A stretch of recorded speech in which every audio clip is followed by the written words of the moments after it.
Hello everyone, welcome back to Web2 app, and in today's video I'm gonna show you how to fix Discord launching automatically when starting Windows. This is a very simple method to fix, and to do so, first of all open your laptop and log into your account. Now go to the start button and search for Discord and click open. After opening Discord, click on the user setting. Now scroll down till you see Windows setting. Now click on Windows setting, and now you will see automatically open Discord when your computer starts up. Toggle it off.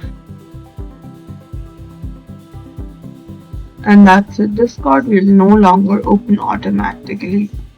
Thank you for watching and follow us for more tips and tutorials.